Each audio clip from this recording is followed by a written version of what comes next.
Well, joining us right now is Secretary-General of the National Union of Rail, Maritime and Transport Workers, the RMT. That's Mick Lynch. Good afternoon to you, Mick. Afternoon. Thank you very much indeed for joining us. Well, we're hearing a lot, we always have these trails of the leader's speech about what Keir Starmer's going to announce from 2 o'clock, and we're told it's about building new towns, building more building and housing in suburban areas, and basically getting all these big infrastructure projects going and just sort of bringing Britain back to life, building a new future.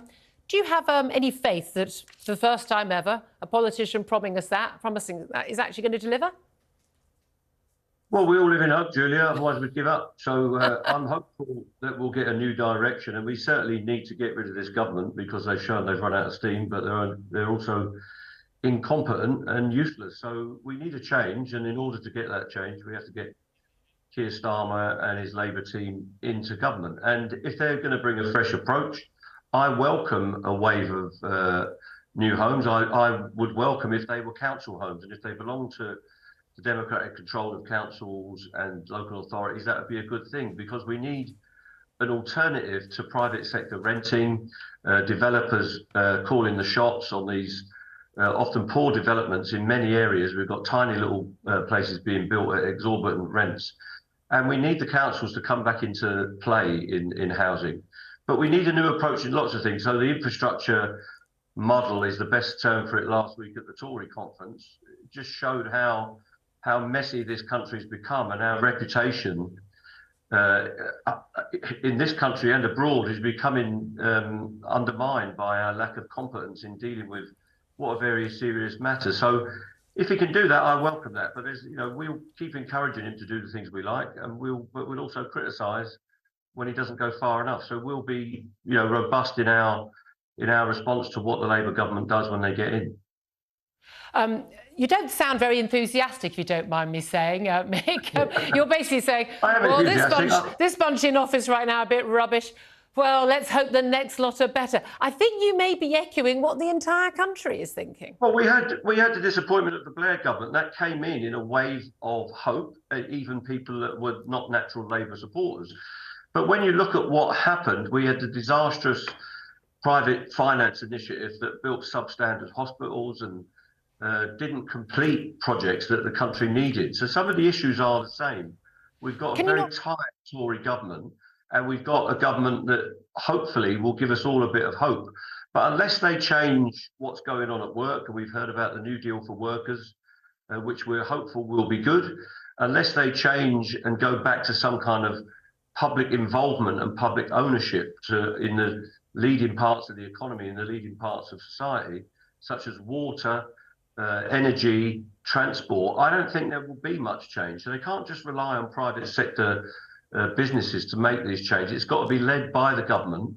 It's got to be innovative, and it's got to be bold. And if they're not bold enough, it will be just more of the same. Well, it's interesting, that word bold, because we've had people like Alistair Campbell, former Communications Secretary to Tony Blair, and he's been saying this week, among others, Labour's not offering a bold plan. They're being far too cautious. Now, some would say, actually, Labour in 1997, when Tony Blair got elected with Gordon Brown as his Chancellor, they were actually very cautious. There's 5 pledges, that's it, all very, very clear and very sort of, you can trust us with the economy and all of that.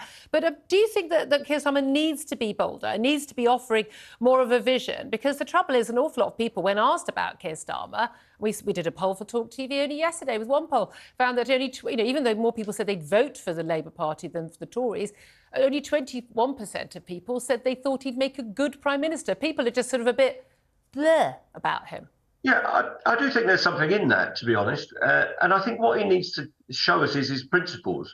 So if he does believe in public ownership of important national assets such as energy, and we've seen what a mess the energy policy was, where we were subsidising multi-billion-pound profitable companies to heat our homes, when we used to own those companies. There's got to be a difference in principle to Labour's approach to that issue, for instance, compared to the Tories. On housing, which everyone, whether you're a homeowner, a renter, or a housing association tenant more typically, everybody knows something's got to be done. We can't leave that to the buy-to-let market. No. It's been a failure. But isn't the trouble? Everyone talks about building more houses. Goodness me, when I'm on the breakfast show, our mantra was build more houses. That's one of the most crucial things. Vital for the economy, vital for jobs, for training. Yeah. I mean, people can't move around if they can't buy a home. People just, they can't have families if they can't find a home to live in. There are so many things that will be implicated by that. However, everyone says, let's build more homes. Politicians,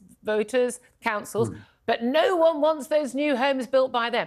Rachel Reeves, the Shadow Chancellor, was talking yesterday about sort of changing some of the planning legislation. Well, the Tories tried to do that, and then they had to backtrack. Because actually, whenever you make these changes, you end up upsetting an awful lot of people who already own their homes. Do you have any faith that that's going to happen? And some of the pandering to certain constituencies about building tunnels through the Chilterns are what has held HS2 under the water as far as the Tories are concerned, because they've dedicated billions and billions to not upsetting people in their constituencies. Now, it's an interesting thing that we haven't heard in detail about this idea of new towns.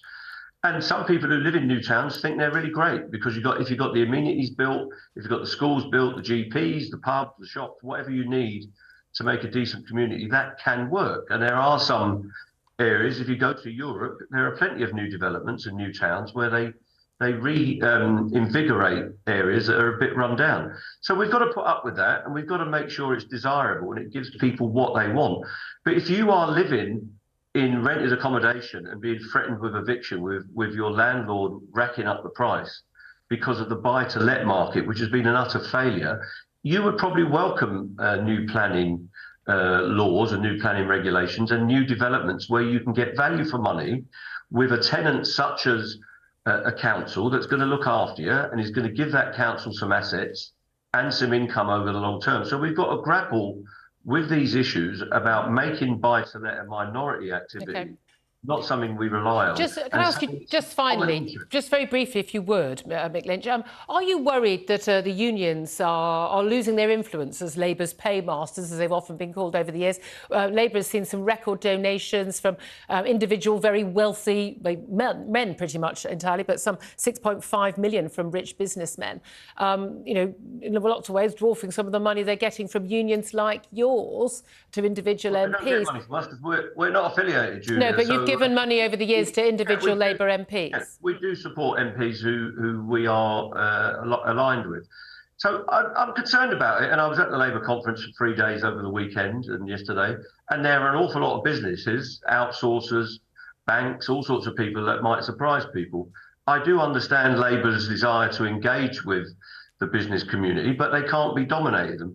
And what will never go away is that Labour needs an army of people. They need the trade unions from Land's End to John O'Groats to provide them with the troops on the ground. And that won't go away, and that's where they've got to rely on it. And it's also their source of ideas and energy, ultimately. And again, the founding partners. Mick Lynch, we'll have to leave it at that. So appreciate you joining us. Thank you, Mick Lynch.